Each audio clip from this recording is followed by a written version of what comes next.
If elected, how would you specifically help the following groups? Children under 18, young families, and seniors.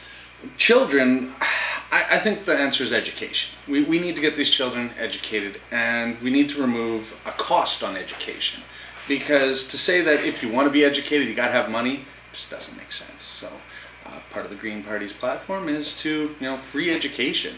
Just the more educated people are, the more they succeed. The second was the families. Mm-hmm. You see, that goes into that education as well. If you have a job that you've been educated to do and do well, you're going to then have an income and be able to support a family a lot better.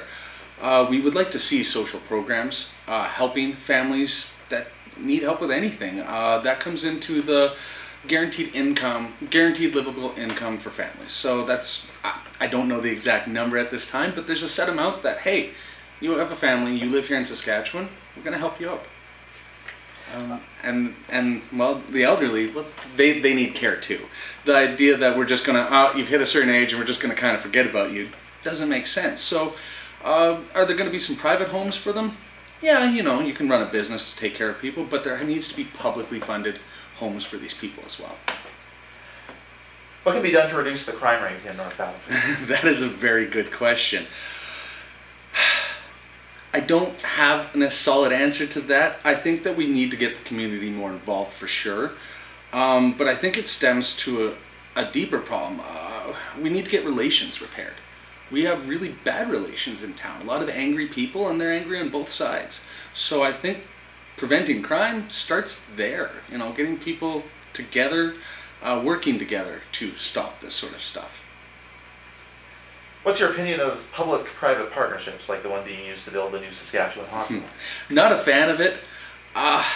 You want private investors? Sure.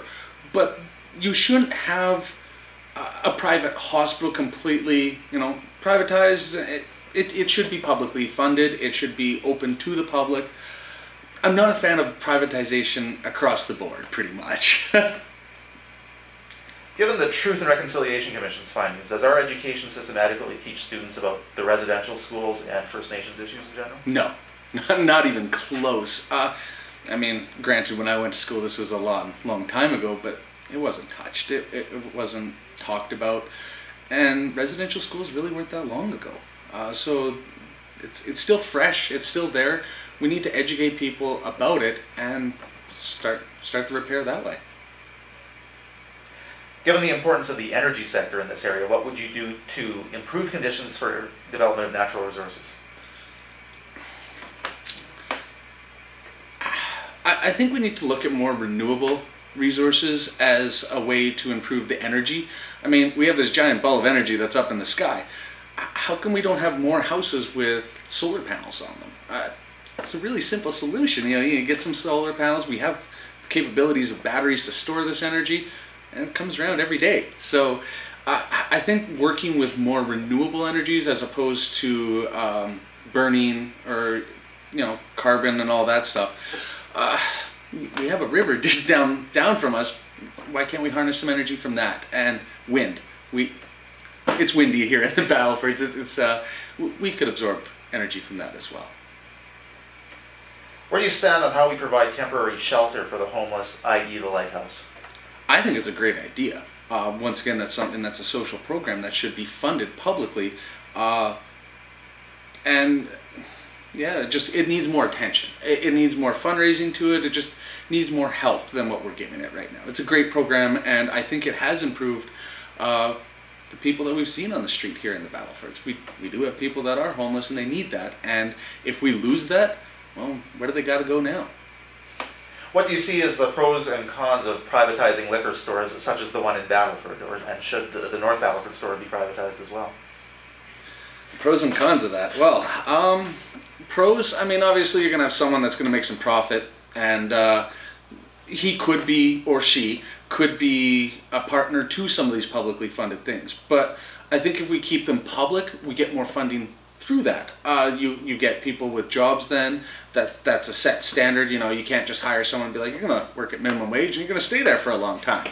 No, with it staying public, it goes, hey, we have a wage that you're going to start at, and as you work there, you know, you continue. You put in time, you're going to make more money.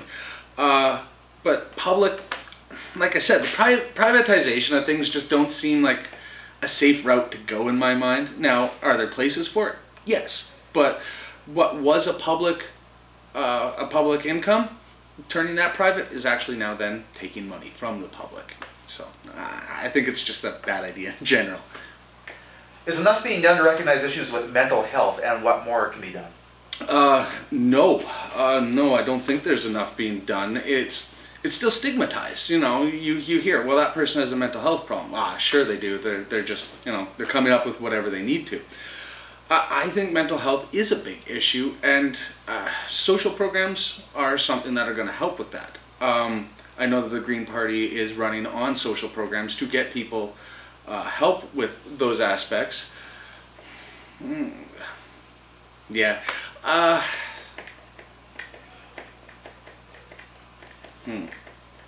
not exactly sure how to help get that funding in there, but I do know that we need more funding in the mental health aspect of North Battleford, Saskatchewan, Canada, just more mental health awareness.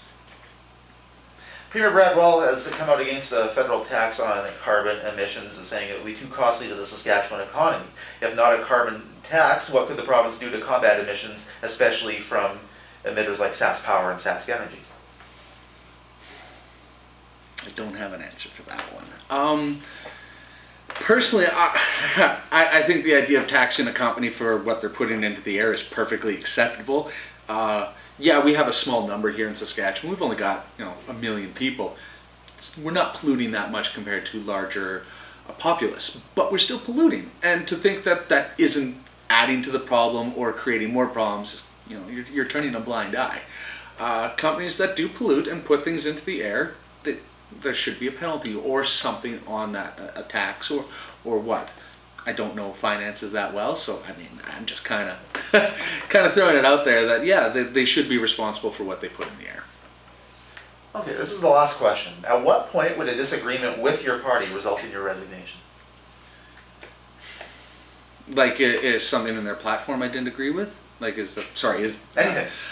I don't see anything in my future saying, hey, you know, I can't do this, because I'm lucky. This party doesn't have a, you need to do this, you need to say this. It's, well, you're a person and you have your opinions, and you're allowed to have those. So as long as that exists, that I'm free to speak how I feel, then I'm happy with the party I'm in.